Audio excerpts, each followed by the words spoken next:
প্রতিদিন আলু same same কারি খেতে কার ভালো লাগে? আজকে এই স্পেশাল ডিশে ট্রাই করুন। Do subscribe. শুরু করি। নিয়েছি 3টা বড় আলু, এগুলোকে ছিলে তারপর সেদ্ধ করব। একদম নরম করে যেন সেদ্ধ হয়। এখন নিয়েছি 2টা পেঁয়াজ, এগুলোকে সাধারণ স্লাইস করে নেব। এবার তারকার জন্য পেঁয়াজ নিব 2টা, যা ডাইস করে কাটবো। নিয়েছি 4-5টা রসুন কোয়া, 3টা কাঁচামরিচ, এগুলোকে ভালোভাবে কাটবো। এখন তারকা দিব। প্যানের মধ্যে তেল দিয়েছি 2 টেবিল স্পুন, এর মধ্যে পেঁয়াজ, মরিচ, রসুন দিলাম। এরপর গুঁড়ামরিচ 2 টিস্পুন, ধনিয়া গুঁড়া 4 টিস্পুন, জিরা 2 টিস্পুন, পাঁচফোড়ন 1 টিস্পুন, লবণ 2 টিস্পুন। এখন ভালো করে নেড়েচেড়ে নিন। একটা বাটিতে আলু সেদ্ধটা নেব, এর উপর দিলাম 500 গ্রাম টক দই, স্লাইস করা পেঁয়াজ, 1 টিস্পুন লবণ, আর ফাইনালি তরকাটা ঢেলে দিলাম। ওহো, দ্য সিজনিং। এখন ভালোভাবে মেখে নিন। 2 টিস্পুন চিনি দিতে পারেন, স্বাদটা হালকা ব্যালেন্স হওয়ার জন্য। এরপর ভাতের সাথে পরিবেশন করুন। এই রেসিপি আমার তো ফাটাফাটি লেগেছে, আপনি কি বলেন? বিসমিল্লাহ।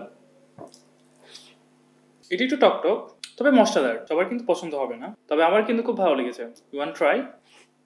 হুম।